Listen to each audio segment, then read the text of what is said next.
Good morning again to everyone. We are in unprecedented times. We are in situations where we never thought we would be in, and the days go on with this virus that we are faced with, and the variants for 18 or 20, up to 20 months. And the question that occupies us is, what is the Lord saying to his people? It is perhaps easy to say, we know what he's saying to the rest of the world. But I perceive it is a little difficult for each of us to know and to say, what is the Lord speaking? So we need to keep in step with the Spirit, as Galatians 5:25 tells us, and to hear what he's saying. And in the recent months that we have been together, we have been in this situation. Personally, I was studying the Gospel of John last year. And then I was invited to at least 4 different online meetings in which the Gospel of John has been the study. And I kept asking myself, what is the Lord saying in this? What is he getting his people to hear? And I dare say, what is he saying to Hadley Hall? And I thought of the second thing that comes up from this, which is the characteristics of John's ministry.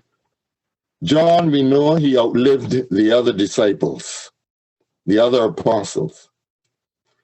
And as we read through his writings, we realize that the subject of his writings is the Lord Jesus Christ, the one who is Son of God, the one through whom God has spoken in these last days.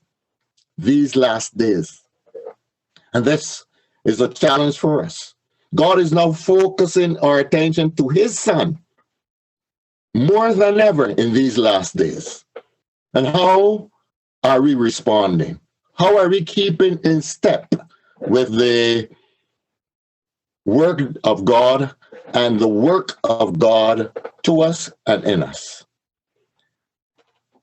John presents us then the person, the Son of God. And at the end of his gospel account, he speaks of his coming for us. At the end of the gospel account, he says, these things are written that you might believe that Jesus is the Christ, the Son of God. So a focus on who he is, a focus on his work, and a focus of the hope that is before us. But also, in his letters, he speaks of the family relationship, and in his book of Revelation, he speaks of the coming of the Lord Jesus, the unveiling of the Lord Jesus. So all his writings, all his ministry focuses on Christ in these last days. What is before us? The hope of his coming, not only for us, but the hope of his coming to take over things and rule things for God. The theme of this year's lectures is the new birth. That which brings us into a relationship with God, into a family relationship with God. And this is something John emphasizes, the new birth. How God works sovereignly so that humanity may be in a position to receive benefit fully from God's grace and his goodness. This opens up to us the heart of God. He works sovereignly that we might be benefited and he might have his delight, which were with the sons of men. So, the topics in relation to new birth emphasizes the sovereign work of God. First, the need for new birth. Our first lecturer, Brother John Redicott, will speak to. Then, the work of new birth, how God exclusively works. The process that it is beyond, that will be taken up by our brother Samuel Rice. The process of new birth beyond natural man's comprehension. And our brother Joe Wilson will look into that. And then finally, the characteristics of new birth, which would be the purview of our brother Brian Baptiste.